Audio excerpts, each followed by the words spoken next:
అర్థమవుతుందా నేను చెప్తున్నది? నిబంధన జనాంగం మానవులుగా మనం జనరల్గా దేవుణ్ణి మనకు నచ్చిన విధానంలో దేవుని దగ్గరికి వెళ్ళటానికి ప్రయత్నం చేస్తాం. చుట్టుపక్కల జరుగుతున్న దాన్ని బట్టి ప్రభువుని వెంబడించడానికి ప్రయత్నం చేస్తాం. వీళ్ళు మందిరానికి వస్తున్నారు, అర్పణలు ఇస్తున్నారు, పండగలు చేస్తున్నారు, ఎన్ని చేస్తున్నారు, ఆచారం అంతా చేస్తున్నారు. దేవుడికి ఆచారం కుదరట్లా, ఆచారం నచ్చట్లా. దేవుడు ఏమంటున్నాడంటే, ఒరే మీ క్రియల్ని సరి చేసుకోండి అంటున్నాడు. మనం జనరల్గా క్రియలు సరి చేసుకోవడం అంటే ఏంటి? తెల్లబట్టలు వేసుకుని బంగారం వేసుకోకుండా సినిమాలు చుట్టం మానేసి ప్రైజ్ ద లార్డ్ బ్రదర్ అని కొంచెం భాష మార్చి మనం కనిపించిన వాళ్ళతో ఒక రకంగా మాట్లాడతాం. అది కొంచెం ఆత్మీయ స్థితిలాగా మనం కాబట్టి అని టీని కొంచెం ఒత్తి మాట్లాడతా మనం ఇది ఇది ఇది ఇది అనుకుంటాం. దేవుడు మార్చుకోండి, సరి చేసుకోండి అంటే దేని గురించి సరి చేసుకోమంటున్నాడు అని అంటే, దేవుని విధి విధానాలు అర్థం చేసుకోవాలి అని అంటే, దేవుడు ఏ రకంగా ఇజ్రాయేలీల్ని బయటకు తీసుకొచ్చాడో, నిబంధన వాళ్ళతో చేసుకున్నాడో మనకు అర్థం అవ్వాలి. నిర్గమకాండం 19వ అధ్యాయము 4వ వచనం.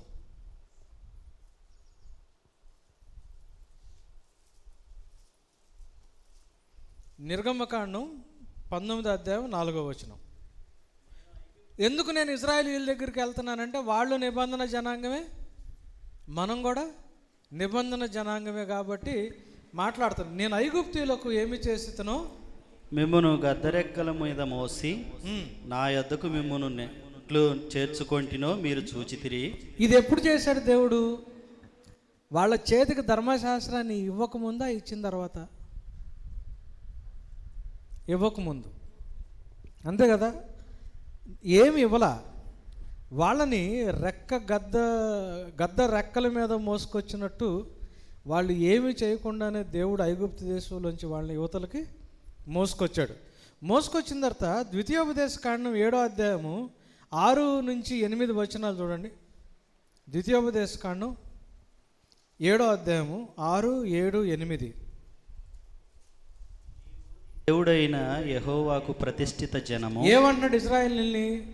నీవు నీ దేవుడైన యెహోవాకి ప్రతిష్ఠిత జనం, ప్రతిష్ఠించబడిన, పరిశుద్ధపరచబడిన, వేరు చేయబడిన. ఇందాక చెప్పానా? పరిశుద్ధత, వేరు చేయబట్ట, ప్రతిష్ఠించుట.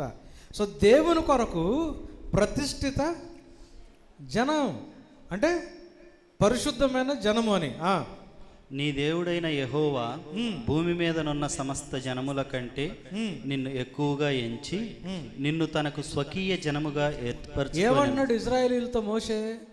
మీరు దేవుని కొరకు ప్రత్యేకపరిచినోళ్ళు, ప్రతిష్ఠించబడినోళ్ళు, లోకంలో ఉన్న వాళ్ళందరికంటే దేవుడు మిమ్మల్ని ప్రత్యేకంగా ఎంచుకుని దేవుడు మిమ్మల్ని ప్రతిష్ఠించుకున్నాడు.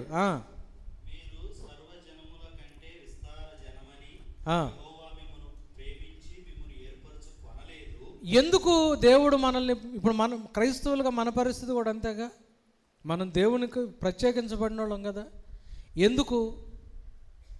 ఇజ్రాయేలీలతో మోషే అయితే అంటున్నాడు, మిగతా జనాలందరికంటే దేవుడు మిమ్మల్ని సెపరేట్ చేసి మిమ్మల్ని ప్రతిష్ఠించుకున్నాడు. ఎందుకు? మీరు వాళ్ళందరిలో కంటే గొప్పోళ్ళని కాదు. దేవుడు మనల్ని ప్రతిష్ఠించుకున్నాడు అంటే సెపరేట్గా మనమేదో మిగతా వాళ్ళకంటే గొప్పోళ్ళమని కాదు. ఏమంటున్నాడు అక్కడ?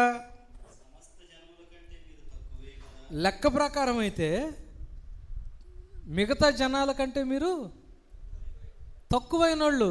దేవుడు ఎందుకు సెలెక్ట్ చేసుకుంటాడు?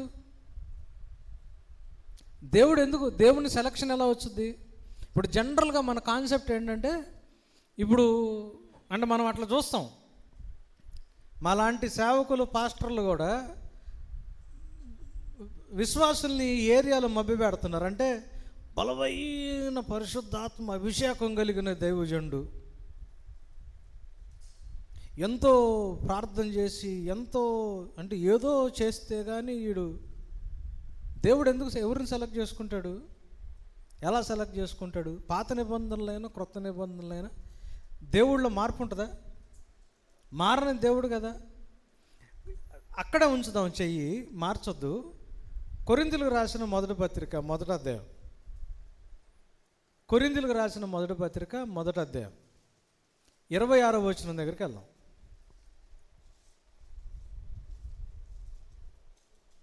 సహోదరులారా,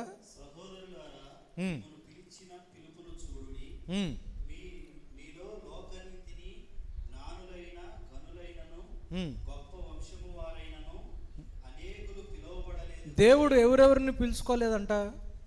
జ్ఞానుల్ని, ఘనుల్ని. ఇప్పుడు దేవుడు నన్ను ఇక్కడ ఆయన సేవకుడిలాగా పెట్టుకున్నాడు అనుకుందాం.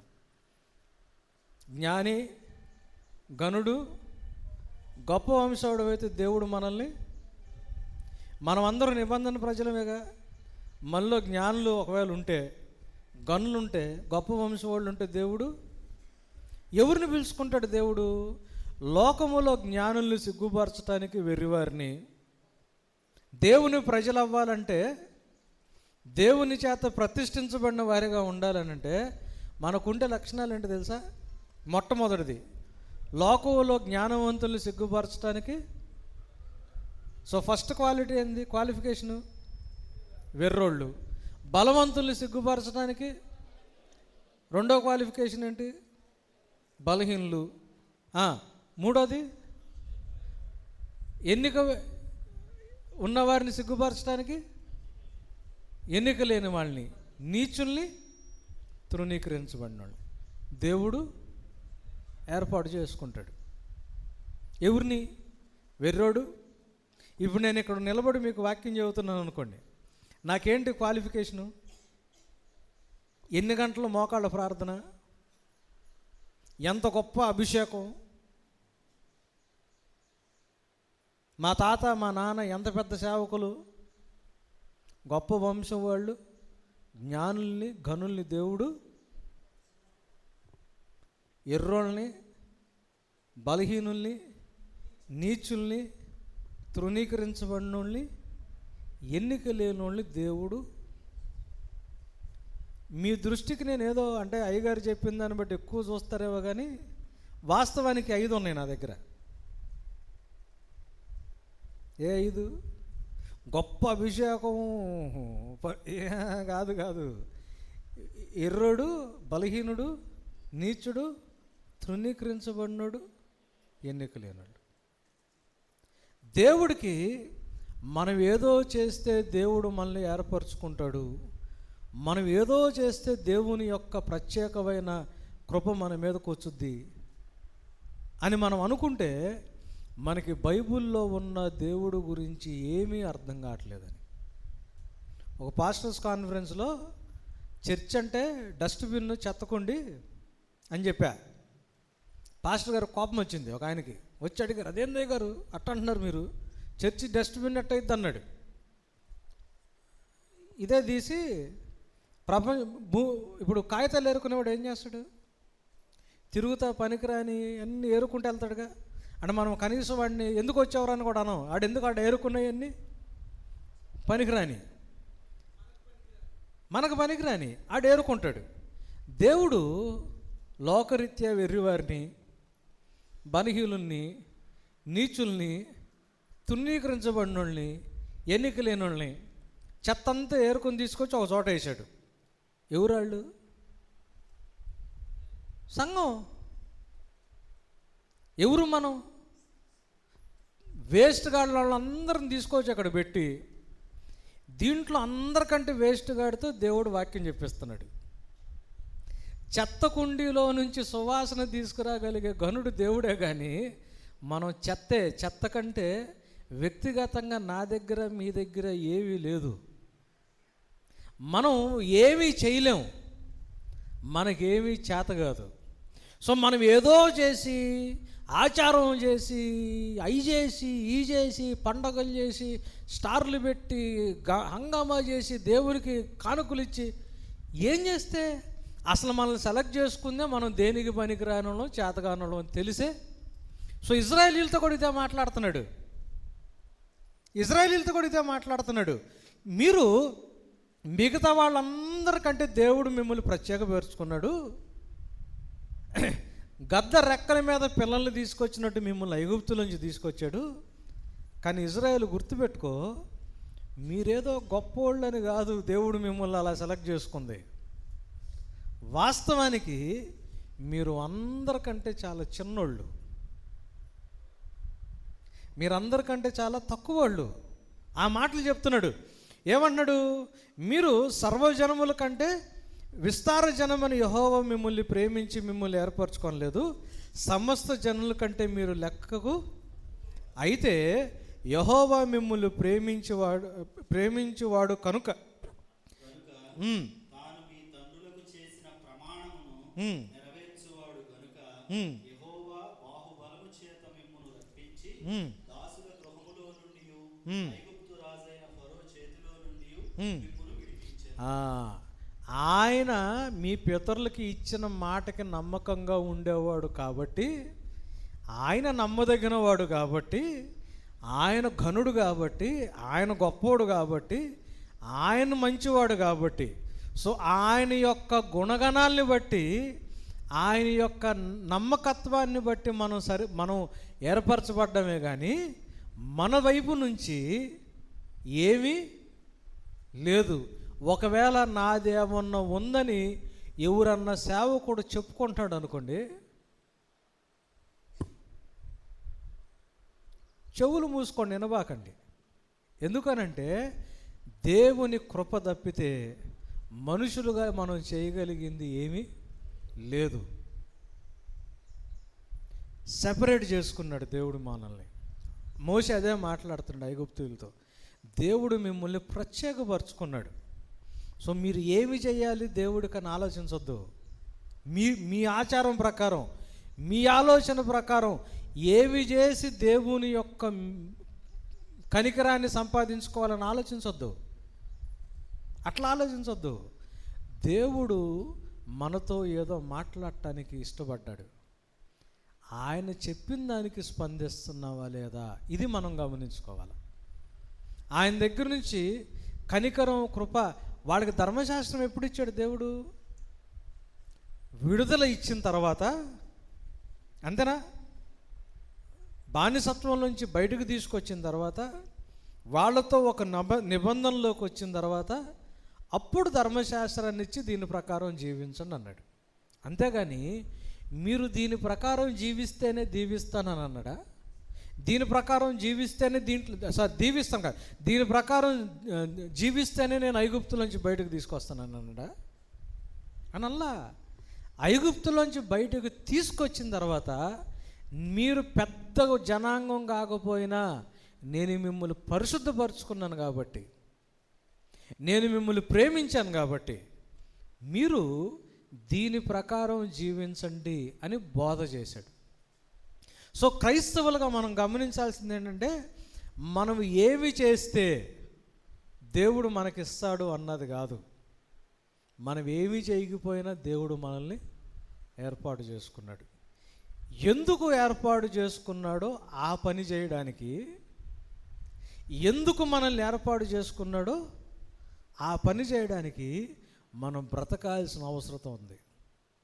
అంతేగాని మనం దేవుణ్ణి సంతోషపెడతాము. దేవుడు ఎందుకు పిలుచుకున్నాడు? దేవుడు ఏమి నేర్పిస్తున్నాడు? 6వ అధ్యాయంలోకి వెళ్దాం. ద్వితీయోపదేశకాండం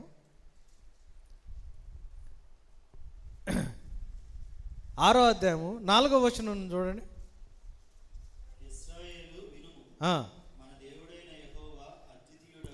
ఈయన అద్వితీయుడు, ఈయన ప్రత్యేకమైన వాడు.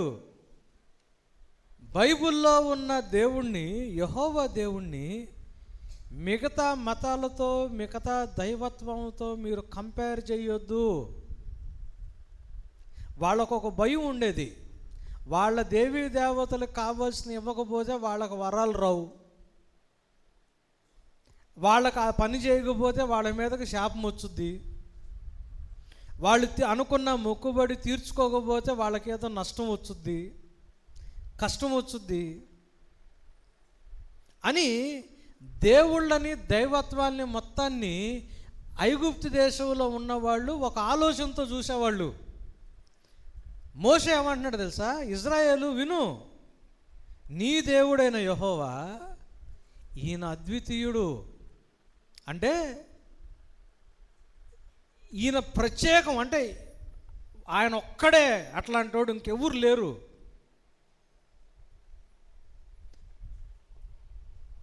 అక్కడ యాక్చువల్గా రాసిన మాట హెబ్రీ భాషలో షమా ఇజ్రాయెల్ అనే మాట రాస్తా ఇఖాడ్ అనే మాట వాడారు. అద్వితీయుడు అని తెలుగులో రాశారు. ఇంగ్లీష్లో యువర్ గాడ్ ఈజ్ వన్ అని రాశారు. అంటే ఈయన స్పెషలు, ఈయన ఒక్కడే, ఇట్లాంటి వాడు ఇంకెవ్వరు లేరు. అసలు ఏ రకంగా కూడా ఈయన ఇంకొక దేవుడితో, ఇంకొక దైవత్వంతో ఎటువంటి పోలిక, చాలా ప్రత్యేకమైన వాడు. ఒకటే ఒకడు, ఇది ఈయనొక్కడే వన్ ఆఫ్ ది టైప్ అని. ఈయనొక్కడే ప్రత్యేకమైనడు, అద్వితీయుడు. సో మిగతా దేవుళ్ళు, దేవతలు, మతాచారాలు, ఆలోచనలతో ఈ దేవుణ్ణి మీరు అలా ఆలోచిస్తారేమో, జాగ్రత్త. ఇజ్రాయేలు విను, మీ దేవుడైన యెహోవా అద్వితీయుడు. ఆయన ప్రత్యేకమైన వాడు. ఆయనకేం అవసరంలా, ముక్కుబొళ్ళు అవసరంలా, కొబ్బరికాయలు అవసరంలా, పసుపు అవసరంలా, మనం వీటితో పని లేదు ఆయనకి. ఆయన్ని మిగతా దేవుళ్ళలాగా, దేవతల్లాగా చూడొద్దు, అట్లా చూడొద్దు అని ఏమంటున్నాడు, చదవండి. నీ పూర్ణ ఆత్మతోను నీ పూర్ణ శక్తితోను నీ దేవుడైన యెహోవాను ప్రేమింపవలెను. నీ పూర్ణ హృదయముతో, పూర్ణ ఆత్మతో, శక్తితో నీ దేవుడైన యెహోవాని ప్రేమించు. దేవుణ్ణి ప్రేమించు. నువ్వు దేవుడి దగ్గర బానిసలాగో, దేవుడి దగ్గర మిగతా వాళ్ళలాగా భయపడు, మరి ఇది చేయలేదు కదా, చేయకపోతే దేవుడు ఇది చేయడేమో, ఇది అనుకున్నాను కదా, ఒకవేళ ఈగిపోతే దేవుడు కోపం వచ్చుద్దేమో. దేవుడుని మిగతా వాళ్ళు ఎలా చూస్తారో నువ్వు నీ యెహోవాని అలా చూడొద్దు. నీ యెహోవాని నువ్వు ప్రేమించు. ప్రేమించు. ప్రేమించడం అంటే ఎలాంటి ప్రేమ గురించి మాట్లాడుతున్నారు అంటే, హోషేయ గ్రంథంలో హోషేయ మాట్లాడతాడు భార్యాభర్తల మధ్యలో ఉండే సంబంధంలో. నిబంధన, వివాహం కూడా నిబంధనే కదా. ప్రేమించటం, భార్యాభర్తల ప్రేమలో ఏముంటుంది? భార్యాభర్తల ప్రేమలో ఏముంటుంది? ప్రత్యేకత ఏంటి చెప్పండి? మిగతా ప్రేమలకి, మిగతా సంబంధాలకి, భార్యాభర్తల సంబంధానికి ఒకరితో ఒకరు ఏకమయ్యేంతగా ఒకరితో ఒకరు నమ్మకంగా ఉండటం. కుటుంబానికి ఆధారం ఏంటి?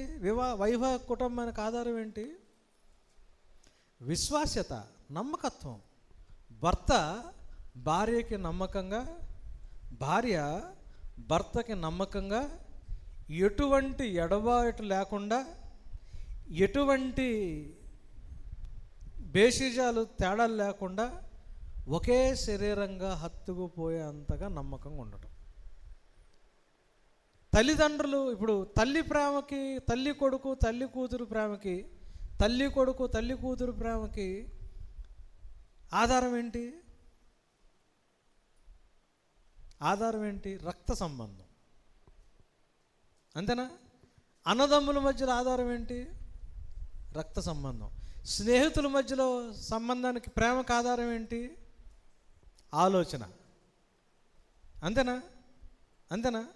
భార్యాభర్తల మధ్యలో సంబంధానికి ఆధారం ఏంటి? నమ్మకత్వం.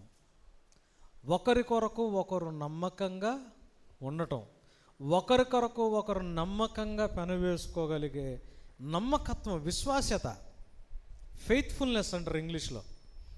ఒకరి కొరకు ఒకరు నమ్మకంగా. వివాహ వ్యవస్థ నమ్మకత్వం మీద ఆధారపడి ఉంటుంది. ఇజ్రాయేలు, నువ్వు నిబంధనలోకి వచ్చావు, పూర్ణాత్మతో, పూర్ణ శక్తితో, హృదయం నీ దేవుడైన యెహోవాని నువ్వు ప్రేమించు అన్నాడు. ప్రేమించు. వాళ్ళు అట్లా ప్రేమించినప్పుడు దేవుడు హోసేయాని పిలిచాడు. హోసేయాని పిలిచి ఏమన్నాడు తెలుసా? హోసేయా, అక్కడ వ్యభిచారం చేసేవాళ్ళు ఉన్నారు, వాళ్ళలో ఒక అమ్మాయిని పెళ్లి చేసుకో. ఆమె నీతో నమ్మకం ఉండదు, కానీ నువ్వు ఆ అమ్మాయిని జాగ్రత్తగా ప్రేమించు, నమ్మకంగా ప్రేమించు. ఆమెకు 3 పిల్లలు పుడతారు, దాంట్లో మొదటోడే నీకు పుట్టినోడు, మిగతా 2 కూడా నీకు పుట్టరు. ఎవరితో పడితే వాళ్ళతో వెళ్ళిపోతూ ఉంటుంది. అయినా కానీ దగ్గరికి తీసుకుని ప్రేమించు. మరి నీకు ఇదేం పోయా కాలంరా, ఇట్టని పెళ్ళి ఎందుకు చేసుకున్నారని జనాలు వచ్చి అడుగుతారు. దేవుడు కూడా మిమ్మల్ని ఇంతే ప్రేమిస్తున్నారు, మీరు కూడా ఆమెలాగా వెళ్ళిపోతున్నారు అని చెప్పన్నాడు.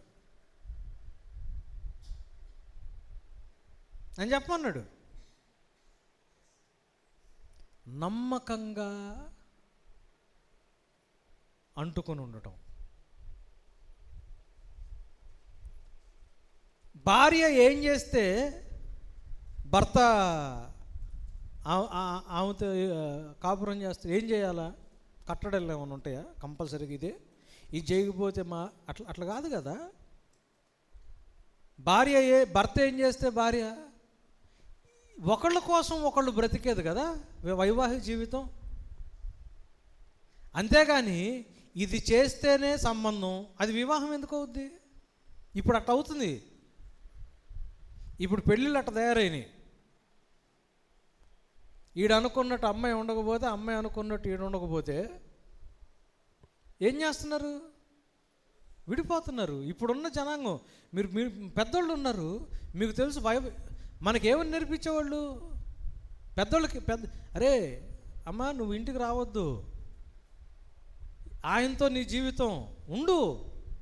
ఒరే నువ్వు వదిలిపెడతాం కాదు, అమ్మాయితో ఉండాలా.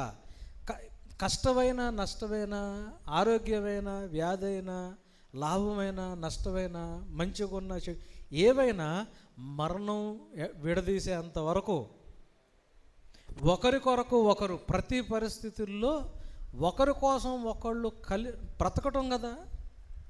ఇది కాంట్రాక్ట్ కాదు, కండిషన్ కాదు. నువ్వు వండట్లేదు కాబట్టి, నీకు కూరలు ఉప్పేయడం ఏంటో తెలియట్లేదు కాబట్టి, నువ్వు నాకు బంగారం కొనియట్లేదు కాబట్టి, ఈ కండిషన్లో నువ్వు ఫెయిల్ అవుతున్నావు కాబట్టి మనిద్దరం విడిపోదామన్నది వివాహ బంధం కాదు. నేను నీ కోసం బ్రతుకుతాను, నువ్వు నా కోసం బ్రతకని. మొట్టమొదటిసారి దేవుడు నోవాతో నిబంధన చేశాడా? సపోజ్ నేను నోవా అనుకుందాం, దేవుడు పైన ఉన్నాడు, నిబంధన చేశాడు. దానికి గుర్తేంటి?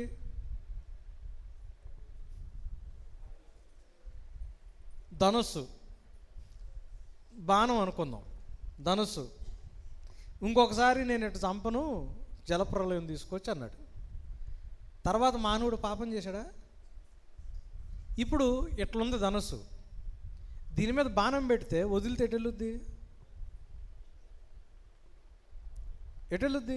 ఇటు వచ్చుద్దా?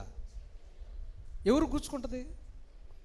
నిబంధన చేసినోడు గుచ్చుకుంటుంది, అవునా? తర్వాత మనుషులు పాపం చేశారా? ఎవరు తీసుకున్నారు? అవునా? నేను పెళ్ళిలో నిలబడ్డా, నా భార్య అనుకుందాం, నేను వాగ్దానం చేస్తున్నా అంటే ఇప్పుడు ధనుసు ఎట్టుంటుంది? ఈమె చేసిన ప్రతిదాన్ని ఎవరు అనుభవించడానికి రెడీగా ఉండాలా? నేను అనుభవించడానికి రెడీగా ఉండాలా. తర్వాత ఆమె ప్రమాణం చేసుద్ది, అప్పుడు ధనుసు ఎట్టుంటుంది? నేను చేసిన ప్రతి ఒక్కటి అనుభవించడానికి ఎవరు రెడీగా ఉండాలా? దీనికి ఒప్పుకొని ఇది నిబంధన. నిబంధన అంటే ఏంటంటే, మాహిష్మతి ఆనా వాళ్ళు యుద్ధానికి వెళ్ళేటప్పుడు రక్తం ఏంటనుకుంటున్నారు? నిబంధన రక్తం ఏంటనుకుంటున్నారు? మిమ్మల్ని కాపాడతాను, కాపాడకపోతే ఇదిగో బలిచ్చిన పశువులాగా నేను చచ్చిపోతానని. నిన్ను కాపాడటానికి నా ప్రాణం పెడుతున్నా, అది నిబంధన. నాకు లాభం కోసం వచ్చేది కాంట్రాక్టు, ఒప్పందం, నిబంధన కాదు, కవనెంట్ కాదు. అవతల వ్యక్తికి నా భార్య మేలు కోసం నేను నష్టపోవడానికి ఇష్టపడేది నిబంధన. నా మేలు కోసం తను నష్టపోవడానికి ఇష్టపడేది. సో ఒకళ్ళ మేలు కోసం ఒకళ్ళు బ్రతుకుతారు, ఇది నిబంధన. సో నేను ఆమె మేలు కోసం నేను ఆమెకు నమ్మకంగా ఉండాలా, నాకు నష్టమైనా సరే. నా మేలు కోసం ఆమె నాకు నమ్మకంగా ఉండాలా, నష్టమైనా సరే. భార్యాభర్తల్లో నిబంధనలో ప్రేమకి అర్థం ఇది.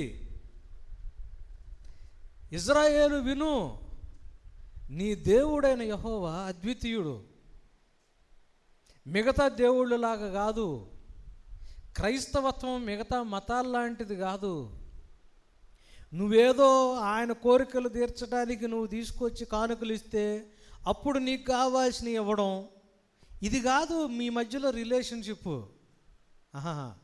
నీ దేవుడైన యెహోవాని పూర్ణాత్మతో, పూర్ణ హృదయముతో, పూర్ణ శక్తితో నువ్వు ప్రేమించు. దేవుణ్ణి ప్రేమించడం గురించి మాట్లాడుతున్నాడు. క్రైస్తవత్వం వేరు, క్రైస్తవత్వం వేరు. యేసు ప్రభువు దగ్గరికి, దీని దగ్గరికే వచ్చాడు ఆయన. మత్తయి సువార్త 22వ అధ్యాయం, మత్తయి సువార్త 22వ అధ్యాయం 37వ వచనం నుంచి.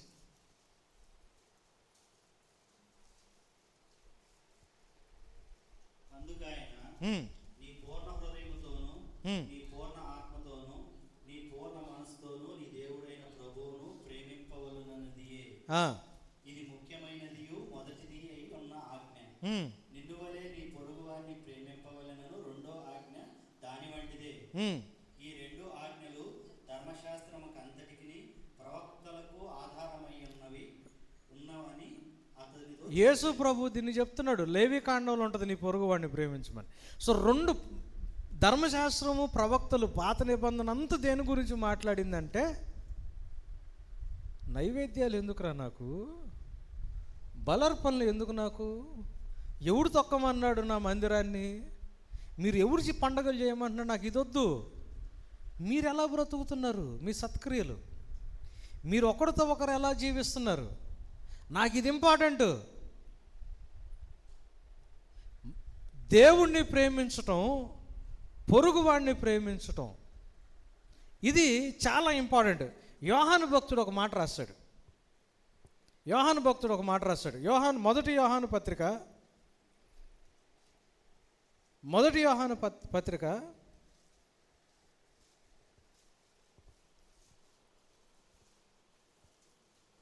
1వ అధ్యాయము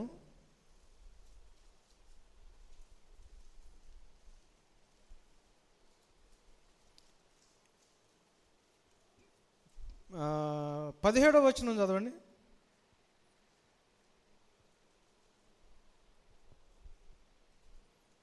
యోహాను రాసిన మొదటి పత్రిక 1వ అధ్యాయము 7వ వచనం. సారీ,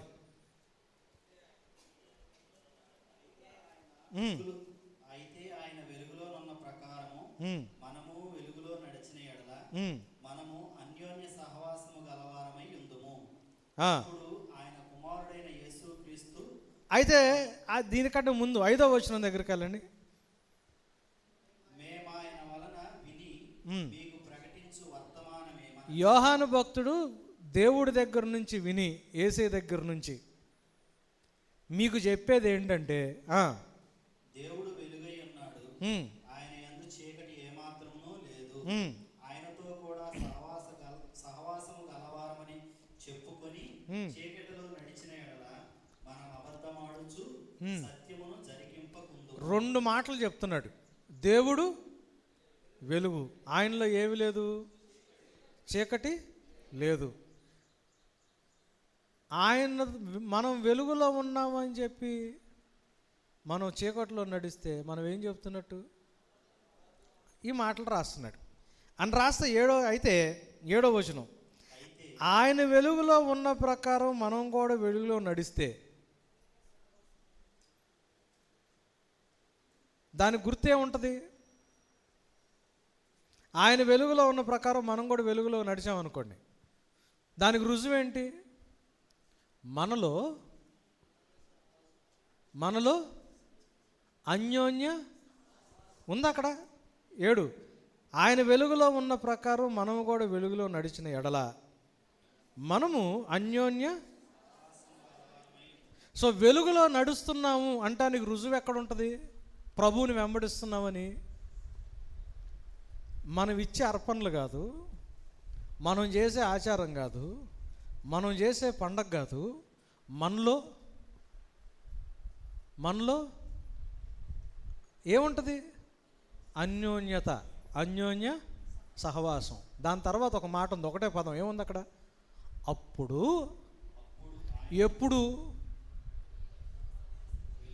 ఎప్పుడు మనలో అన్యోన్య సహవాసం ఉన్నప్పుడు. ప్రభు అయిన యేసుక్రీస్తు రక్తం ప్రతి పాపము నుండి. ఒకవేళ మనలో అన్యోన్య సహవాసం లేకపోతే, లేదనుకోండి, యేసు రక్తము జయము, అపవాది క్రియలకు లేము. ప్రభు యేసు రక్తముకు జయము, అపవాది క్రియలకు లేము. ప్రభు యేసు, మీరు ఎంత గట్టిగా అరిచినా యేసు ప్రభు రక్తం మనకు ఎక్కడన్నా ఉపయోగపడుతుందా? అప్పుడు అని ఉంది కదా కండిషన్, అది అప్పుడు, దెన్ అని ఉంటుంది ఇంగ్లీష్లో కూడా. అప్పుడు, ఎప్పుడు మనలో ఇజ్రాయెల్ సమాజం చూడండి, వాళ్ళ మధ్యలో సరిగ్గా లేరు. విధవరాళ్ళు ఉన్నారు, వాళ్ళు ఎవరు పట్టించుకోవట్లా. తండ్రి లేని వాళ్ళు పట్టించుకోవట్లా. అన్యాయం జరిగిన వాళ్ళు పట్టించుకోవట్లా. అంటే వీళ్ళ మధ్యలోనే అన్యాయం ఇవన్నీ నడుస్తున్నాయి. కానీ మందిరానికి వస్తున్నారు, అర్పణలు ఇస్తున్నారు, పండగలు చేస్తున్నారు, మతానికి సంబంధించిన ఆచారం అంతా చేస్తున్నారు. దేవుడు, ఒరే నాకు ఎందుకు చేస్తున్నారా? ఇది కాదురా నేను కోరుకునేది. మీరు నిజంగా నన్ను వెంబడిస్తే మీలో ఏముంటుంది? అన్యోన్య. అది లేదు అనుకోండి, మీరు నన్ను వెంబడిస్తున్నట్టు క్రైస్తవ మతం వేరు, క్రైస్తవత్వం వేరు. మీరేదో నాకు చేస్తారని, మీ దగ్గర ఏదో ఉంది నాకు ఇస్తారని, మీరేదో బాగా జ్ఞానంతో నాకు అర్పణలు తీసుకొస్తారని నేను మిమ్మల్ని పిలుచుకోవాలా?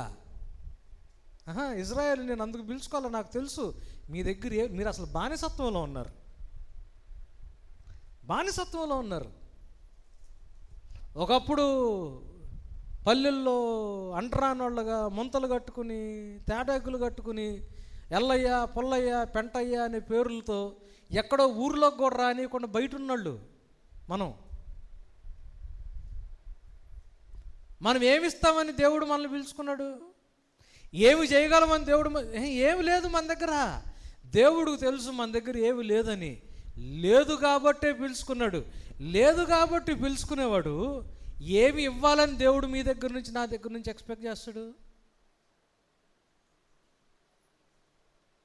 ఆయన వెలుగులో ఉన్న ప్రకారం మనం కూడా వెలుగులో నడిచిన ఎల్లా కదా. ఇది మనకి 2వ అధ్యాయంలోకి వెళ్ళండి.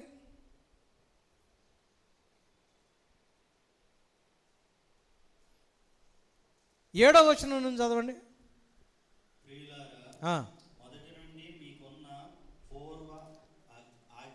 మొదటి నుంచి దేవుడు ఎప్పుడైతే మనుషుల్ని నిబంధనలోకి పిలుచుకుని మాట్లాడటం మొదలుపెట్టాడో, మొదటి నుంచి మీకున్న పూర్వపు ఆజ్ఞనే గాని క్రొత్త ఆజ్ఞను నేను మీకు రాయటలేదు. ఈ పూర్వపు ఆజ్ఞ మీరు వినిన వాక్యమే. మరియు క్రొత్త ఆజ్ఞను మీకు రాయుచున్నాను. చీకటి గతించుచున్నది, సత్యమైన వెలుగు ఇప్పుడు ప్రకాశించుచున్నది. వెలుగు చీకటి అని 2 మాటలు వాడుతున్నాడు యోహాను భక్తుడు కదా. దాని అర్థం చెప్తాడు, చదవండి. కనుక అది ఆయన యందును మీ యందును సత్యమే. వెలుగులో ఉన్నానని చెప్పుకొనుచు తన సహోదరుని ద్వేషించువాడు ఇప్పటి వరకును చీకటిలోనే ఉన్నాడు. వెలుగంటే ఏంటి? వెలుగంటే అర్థం ఏంటి? సహోదరుని ద్వేషిస్తే చీకటి. వెలుగంటే సహోదరుణ్ణి ప్రేమిస్తే వెలుగు. దేవుడు వెలుగు. దేవుళ్ళో ప్రేమ ఉంది కదా. చంపేస్తున్నా వాళ్ళు ఏం చేస్తున్నారో వాళ్ళకి తెలియదు కాబట్టి క్షమించమనే అంత ప్రేమ ఉంది. వెలుగులో యేసు ప్రభువుని వెంబడించడం అంటే ఏంటి? వెలుగులో నడవడం. వెలుగులో నడవడం అంటే అర్థం ఏంటి? నీ పక్కనున్న మంచి వాళ్ళని, అవునా, మంచివాడైన నీ భర్తని, మంచిదైన నీ భార్యని, మంచి వాళ్ళని ప్రేమించటమా, పొరుగువాడిని ప్రేమించటమా? పొరుగువాడు మంచోడు కాకపోతే, పొరుగువాడు మంచోడు కాకపోతే, భార్య నమ్మక ద్రోహం చేస్తే, భర్త తాగి వచ్చి కొడుతుంటే, అప్పుడు పక్కనున్న మంచోడిని ప్రేమించమన్నాడు దేవుడు, పొరుగువాడిని ప్రేమించమన్నాడు దేవుడు. వెలుగులో నడవటం, దేవుడు వెలుగు. వెలుగంటే దేవుడు ఏసీ ఎట్లా నుంచోగానే ఎక్కడి నుంచి అని ఇట్లా లైట్, అది కాదు. ఆ వెలుగు కాదు. వెనకాల చక్రంలాగా ఇట్ట వెలుగు, అది కాదు వెలుగు. వెలుగు అంటే ఏంటో తెలుసా? తోటివాడిని ప్రేమించటం, తోటివాడిని ప్రేమించటం. మత్తయి సువార్త 5వ అధ్యాయంలో యేసు ప్రభు ఒక మాట చెప్తాడు.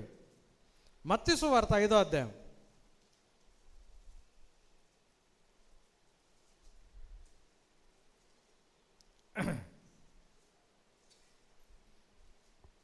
43. నీ పొరుగువాడిని ప్రేమించి నీ శత్రువుని ద్వేషించమని చెప్పబడిన మాట మీరు విన్నారు కదా. నేను మీతో చెప్పున్నదేమనగా, మీరు పరలోకమందున్న మీ తండ్రికి కుమారుడై ఉండునట్లు మీ శత్రువులను ప్రేమించుడి. దేవుని కుమారులు అవ్వాలంటే ఏమవ్వాలా?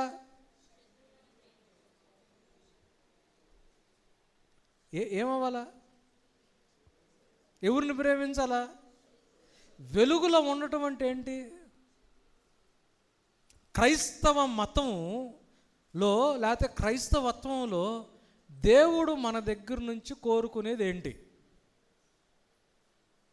ఆచారం కాదు, పండగలు కాదు, కానుకలు కాదు, అర్పణలు కాదు, ఈ కాదు. శత్రువుని సైతం ప్రేమించగలగడం. ఆ పైన ఒక మాట అంటాడు, 23వ వచనం 5వ అధ్యాయం.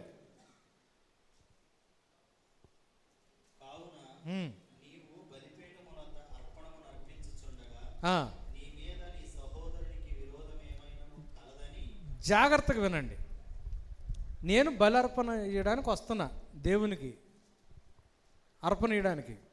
దేవుడు ఏమంటాడంటే, నువ్వు అర్పణ ఇవ్వడానికి వెళ్తున్నావు, నీ సహోదరుడు నీతో సమాధానంగా లేడు, నువ్వు వాడితో బాగానే ఉన్నావు, నువ్వు వాళ్ళతో బాగానే ఉన్నావు, వాడు నీతో సరిగ్గా లేరు. దేవుడు ఏమంటాడు తెలుసా? రవి, అది పక్కన పెట్టు అంటాడు. ఎందుకు ప్రభువా? ఆడు నీతో సరిగ్గా లేడు కదా, ముందెళ్ళి సమాధాన పడి వచ్చి, ప్రభా యాక్చువల్గా నేను బాగానే ఉన్నాను ప్రభా. బ్రదర్ మీ పేరేంటి?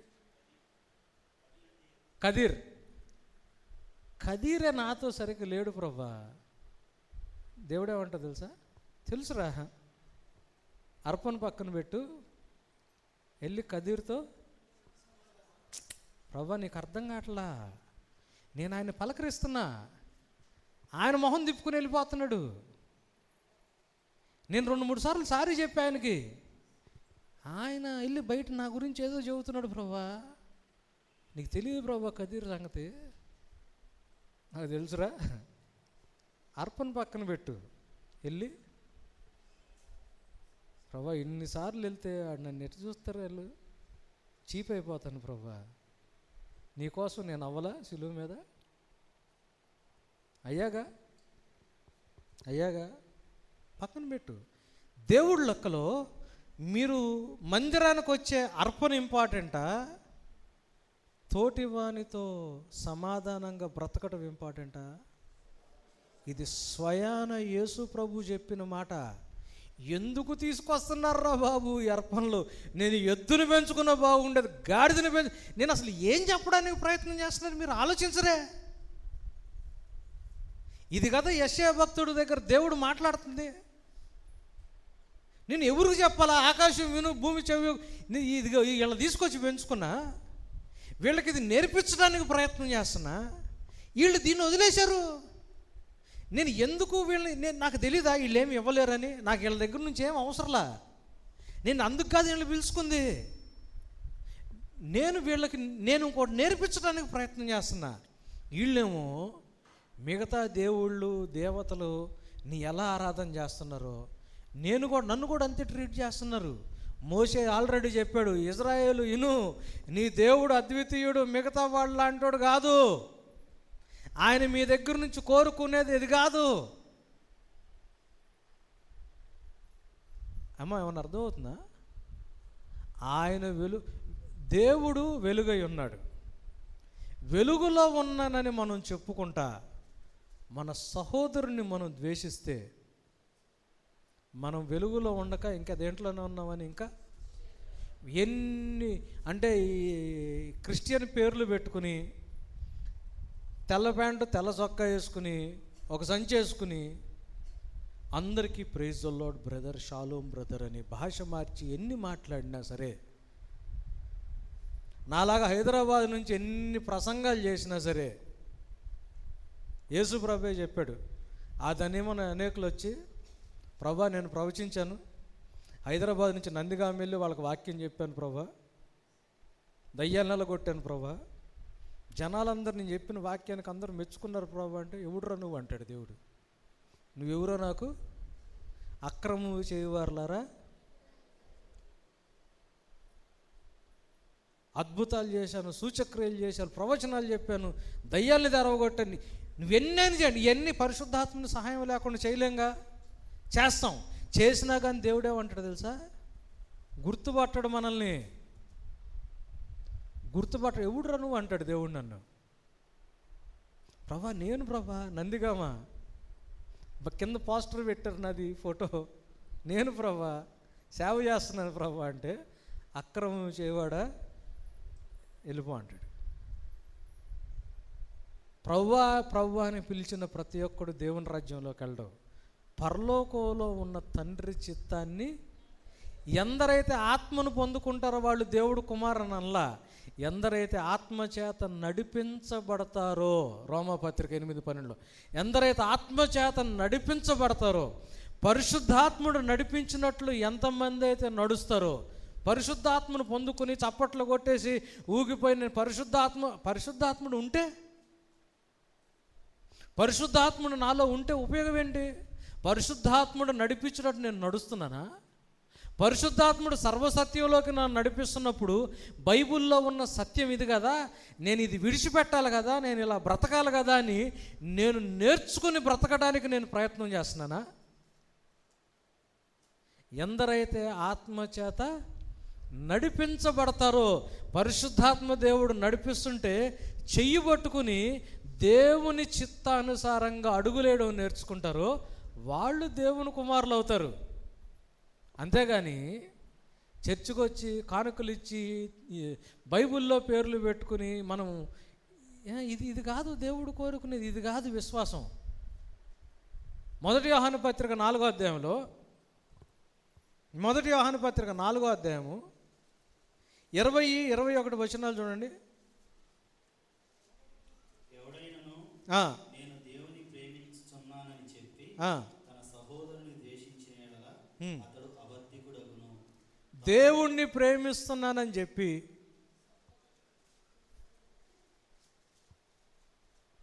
ఏం మనిషి అయ్య గారు రోజు ఇదేనా సార్, ప్రభువుకు ప్రార్థన చేయండి. ఏమయ్య గారు మనసు చచ్చిపోయిందండి నేను, మనం ఎంత భక్తి చేసినా దేవుణ్ణి ప్రేమిస్తున్నావు అని చెప్పి సహోదరుని ద్వేషిస్తే దేవుణ్ణి ప్రేమిస్తున్నామని చెప్పే మాట. సో నిజమైన క్రైస్తవుడిలో ఉండే లక్షణం ఏంటి? క్రైస్తవత్వం ఇది కాదు, నువ్వు దేవుడికి ఇది కాదు, ఎంత చేస్తున్నావు కాదు, ఆహా నీ పక్కనోడితో ఎలా జీవిస్తున్నావు, నీ పక్కనోడితో ఎలా జీవిస్తున్నావు. బైబిల్లో దీని గురించి రాయబడి ఉంది. దేవుని ప్రేమించువాడు తన సహోదరుణ్ణి కూడా ప్రేమింప ప్రేమిస్తే మంచిది అని సలహా ఇవ్వబడను అనుందా?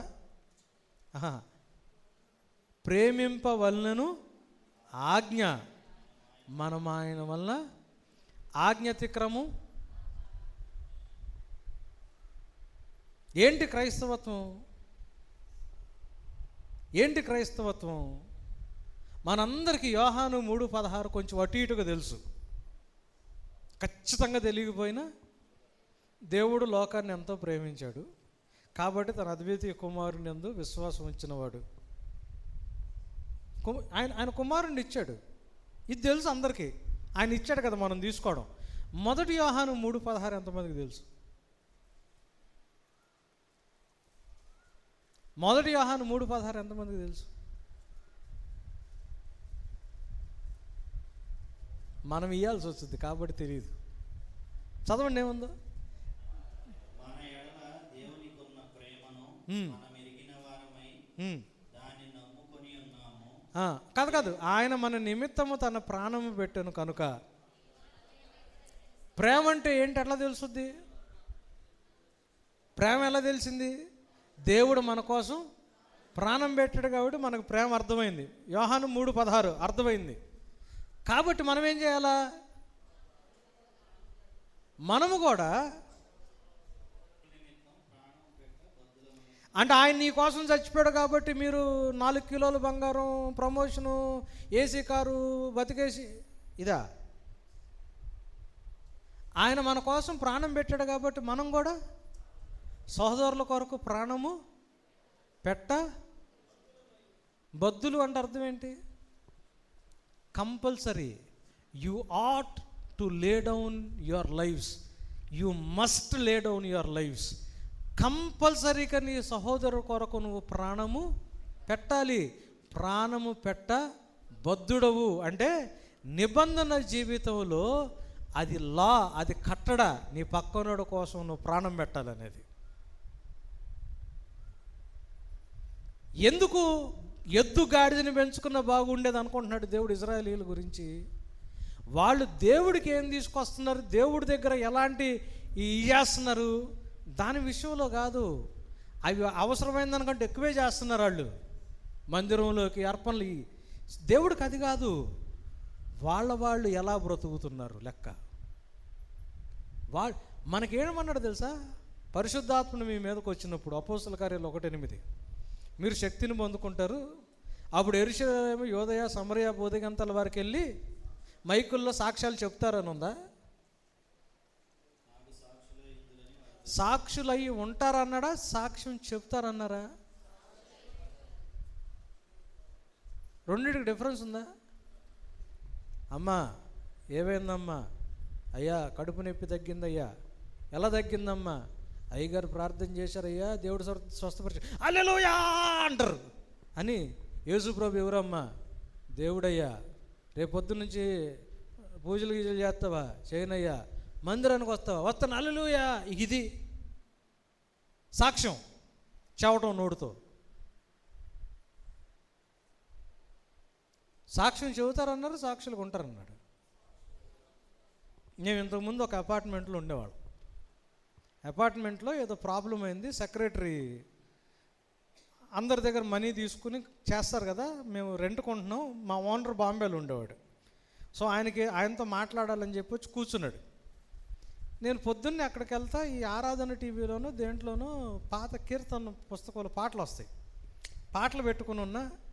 సరే అది వచ్చింది. దాని తర్వాత ఈ బెల్లంపల్లి ప్రవీణ్ గారిది ప్రోగ్రాం వస్తుంది. నేను గమనించుకోవాలా. ఆయన కూర్చుని మాట్లాడుకుంటా ఉన్నాడు నాతో. ఆయన హైందవుడు, హిందూ. ఆయన సీన్ ఏంటయ్యా అంటే దేవుడు అంట వాళ్ళకేదో వాగ్దాన భూమి చెప్పాడంట. వాగ్దానం చేసిన వాళ్ళు ఎవరు?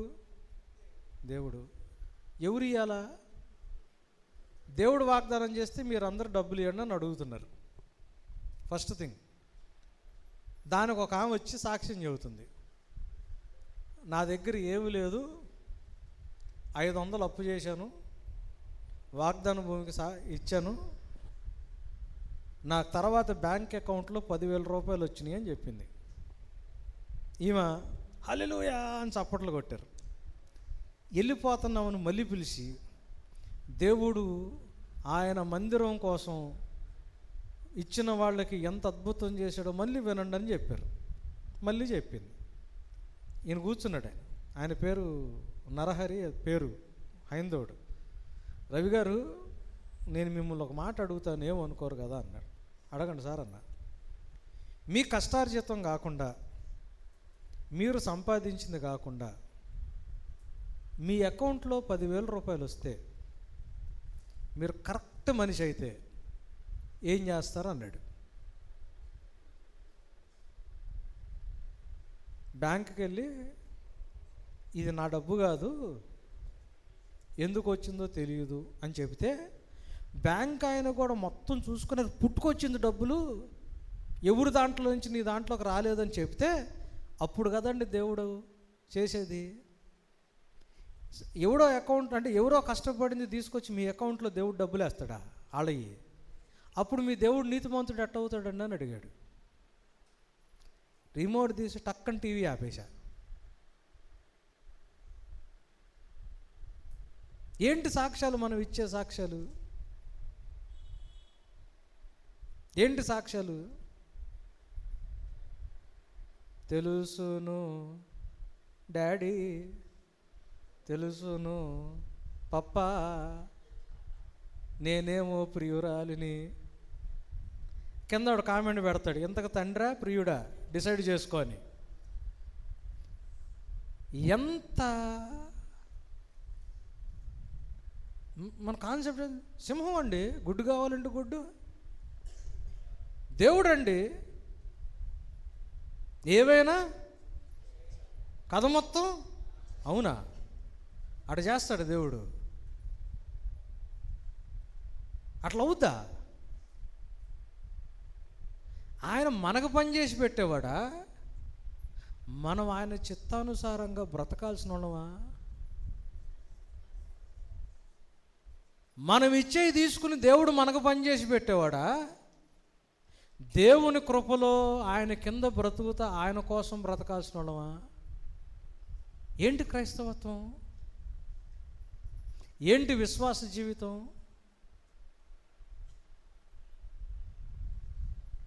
ఏంటి విశ్వాస జీవితం? సాక్షులుగా ఉంటారు. సాక్షులుగా ఉండటం అంటే అర్థం ఏంటి? సాక్షులుగా ఉండటం అంటే అర్థం ఏంటి? అరే, ఈయన ఒక ఆయన్ని వెంబడిస్తున్నాడు, ఆయన బ్రతుకు చూడు, వాళ్ళ కుటుంబం చూడు, అదిరా బ్రతకటం అంటే అని నేను చెప్పాలా? సింహాల బోన్లో దానియేలు లేచిన తర్వాత పొద్దున్నే రాజు వచ్చేమన్నాడంటే, సర్వోన్నతుని దేవుని సేవకుడైన దానియేలు, అది సాక్ష్యంగా ఉన్నాడు ఆయన. దానియేలు గారు సాక్ష్య జీవితం జీవిస్తే బయటోడు ఏమన్నాడు తెలుసా? సర్వోన్నతుడైన దేవుని సేవకుడు. అంతేగాని మనం చెప్పుకునే దేవుడు సాక్ష్యాలు చెప్పమన్నాడా? నేను ఈ 2 మాటలు చెప్పి ముగిస్తాను చూడండి. హోషేయ గ్రంథం 6వ అధ్యాయము, ఇందాక మనం చదివాం కదా, వద్దాం దాని దగ్గరికి. హోషేయ గ్రంథం 6వ అధ్యాయము 6-7 వచనాలు. నేను బలిని కోరను గాని మన దేవుడు అద్వితీయుడు. నేను బలిని కోరట్లేదు కానీ కనికరాన్ని కోరుచున్నాను.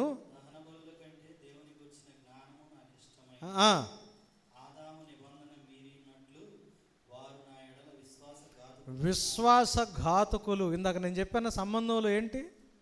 నిబంధనలో నేను కనికరాన్ని కోరతా.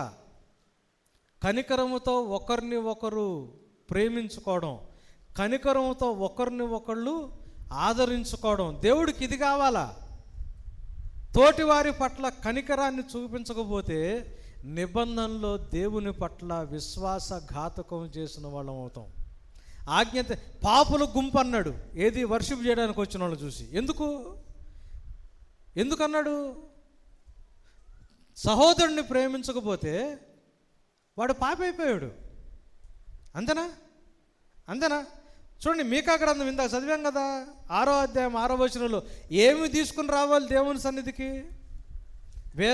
ఏడాది పొట్టేలన, వేలాది విస్తాల ధైర్యం, ఏం తీసుకుని రావాలి యెహోవా సన్నిధికి? 8వ వచనానికి రండి. సరే, 6వ వచనం నుంచి చదవండి. ఏమి తీసుకొని వచ్చి నేను ఉమ్, ఏమి తీసుకొని వచ్చి మహోన్నతుడైన దేవుని సన్నిధిని నమస్కారం చేతును. ఉమ్, దహన బలులన ఉమ్, ఏడాది దూడలను అర్పించి దర్శింతున. ఆ, వేల కొలది పొట్టేళ్లను వేలాది నదులంత విస్తార తైలమును ఆ. ఆయనకు సంతోషము కలుగజేయున. ఏమి తీసుకురావాలా? దేవుడికి ఏమి సంతోషం కలుగు చేస్తుంది? మనుష్యుడా, 8వ వచనం, మనుష్యుడా ఏది ఉత్తమమో అది నీకు తెలియజేయబడి మనుషుడా ఏది ఉత్తమమో అది నీకు ఏం తీసుకుని వస్తారు దేవుడి దగ్గరికి? ఉత్తమమైనది ఆల్రెడీ నీకు చెప్పాను. ఏంటది? న్యాయముగా నడుచుకొనుటయు, న్యాయముగా నడుచుకొనుటయు, కనికరమును ఆ, ప్రేమించుటయు, కనికరమును ప్రేమించుటయు, దీన మనసు కలిగి ఆ, నీ దేవుని ఎదుట ప్రవర్తించుటయు. దీన మనసు కలిగి నీ దేవుని ఎదుట ప్రవర్తించుటయు. అంతే కదా యెహోవా నిన్ను అడుగుచు. దేవుడు ఏం కోరుకుంటున్నాడు మన దగ్గర నుంచి? కనికరము, న్యాయంగా బ్రతకడం, ఒకళ్ళనొకళ్ళు ప్రేమించుకోవడం. ఏం తీసుకుని వెళ్తాం మనం యెహోవా దేవుని దగ్గరికి? బలార్పణ ఏమి ఇవ్వడానికి వస్తాం?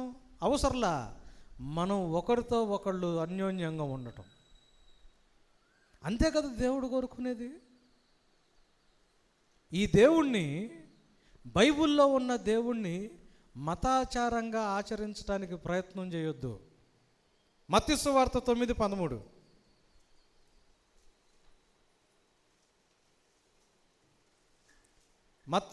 మత్తయి సువార్త 9:13. అయితే నేను పాపులను పిలవవచ్చి తినే గాని నీతిమంతులను పిలువరాలేదు. పాపులను పిలవవచ్చితేనే కానీ నీతిమంతుల్ని పిలవరాలేదు. కనుక కనికరమునే కోరుచున్నాను గాని ఆ, బలిని నేను కోరను. యేసు ప్రభు హోజయ్య మాట్లాడిన మాటలు తీసుకుంటున్నాడు. దేవుడు కోరుకుంటుంది ఏంటి? కనికరాన్ని. దేవుడు కోరుకునేది ఏంటి? కనికరాన్ని. బల్లర్పణలు ఆయన కోరుకోవట్లా. ఇదొక్కటి చదివి ముగించేద్దాం. యాకోబు పత్రిక 1:27. యాకోబు పత్రిక 1:27.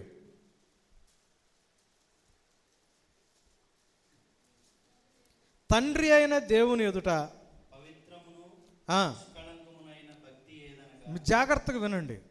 దిక్కులేని పిల్లలను ఆ, విధవరాండ్రను వారి ఇబ్బందులలో పరామర్శించుటయు, ఉమ్, ఇహలోక మాలిన్యము తనకంటకుండా తన్ను తాను కాపాడుకొనుటయని. ఏంటి నిజమైన మతం అంటే ఏంటి? నిజమైన భక్తి ఏంటి? మనకు బైబిల్ అంతా దేంట్ల గురించి ఉంటుంది తెలుసా? మనిషి తోటి మనిషితో మనిషిలాగా బ్రతకడం, ఒకరు ఒకరు ప్రేమించుకొని బ్రతకగలగటం, కనికరంతో బ్రతకగలగటం, అవతల వాడి తప్పైన క్షమించి, యేసు ప్రభు మనల్ని ఎట్లయితే క్షమించి హత్తుకుని మనల్ని ఆయన మందలో చేర్చుకున్నాడో, మనం ఒకరిని ఒకరు హత్తుకుని ఒక కుటుంబంగా, ఒక సంఘంగా ఉండటం. మనం ఇవ్వడానికి ఏమీ లేకుండా వచ్చిన దేవుని దగ్గరికి తోటి వారి పట్ల ప్రేమ చూపిస్తున్నప్పుడు, అట్లని చెప్పి చర్చిలో కానుకలు ఇవ్వడం మానేయడం కాదు నేను చెప్పేది.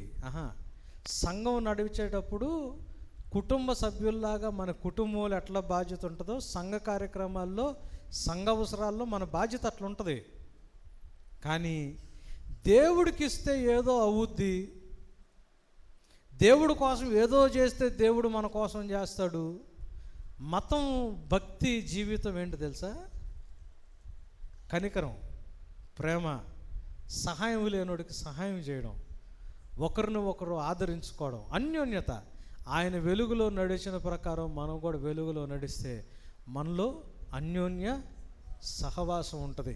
ఒకవేళ అట్లాంటి సహవాసం మనలో లేకపోతే మనది నిజమైన విశ్వాసం కాదు.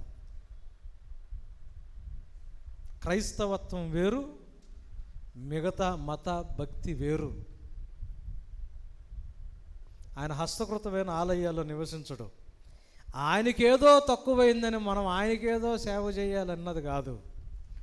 ఒకరితో ఒకరు సరిగ్గా బ్రతకటం నేర్చుకోగలిగితే నిజమైన భక్తిని. ఇది ఎక్కడ మొదలు పెడతాం? ముందు ఇంటి పక్కనోడితో కంటే ముందు భార్యాభర్తలుగా, అన్నదమ్ములుగా, అక్కా చెల్లెళ్ళుగా కుటుంబంలోనే ముందు సమాధాన పట్టం నేర్చుకోవాలా. భార్య భర్తకు సమాధానం లేకుండా ఇద్దరు ఎంత ప్రార్థన చేసినా, పిల్లలకి తల్లిదండ్రులకు సమాధానం లేకుండా ఎంత ప్రార్థన చేసినా, సంఘంలో మనలో మనకు సమాధానం లేకుండా గ్రూపులుగా మనం ఎంత ప్రార్థన చేసినా, ఎన్ని అర్పణలు తీసుకొచ్చినా దేవుడు ఏమంటాడు తెలుసా? ఎందుకు తొక్కుతున్నారా ప్రతి ఆదివారం ఇక్కడికి వచ్చి అంటాడు. మనకంటే ఎద్దును పెంచుకోవడం బెటర్, గాడిదను పెంచుకోవడం బెటర్ అనే స్థితిలోకి మనం వెళ్ళకుండా ఉంటే మంచిది. చిన్న ప్రార్థన చేద్దాం, లంచ్కి వెళ్ళిపోదాం. పరిశుద్ధుడా, నీకు స్తోత్రాలు నాయనా. మీరు నాకు నేర్పించిన విషయాలు నీ బిడ్డలకు నేర్పించడానికి ప్రయత్నం చేస్తూ ఉన్నాను ప్రభా. మాకున్న మానవ బలహీనతలు, మాకున్న అవగాహన ప్రభా చాలా తక్కువ ఉంటుంది ప్రభా. ఒక్కొక్కళ్ళు ఒక్కొక్క లెవెల్లో విషయాల్ని అర్థం చేసుకోగలం ప్రభా. కానీ ప్రభా, నీ ఆత్మచేత నాయన బైబిల్లో ఉన్న సత్యాన్ని ఇక్కడున్న ప్రతి బిడ్డకి అర్థమయ్యే కృపని మీరు వాళ్ళకు అనుగ్రహించండి. సత్యములో వాళ్ళు ప్రతిష్ఠించబడి స్వతంత్రులుగా జీవించే కృపను వాళ్ళకు అనుగ్రహించమని నజరేయుని యేసు నామములో ప్రార్థించి వేడుకుంటున్నాం తండ్రి. ఆమేన్.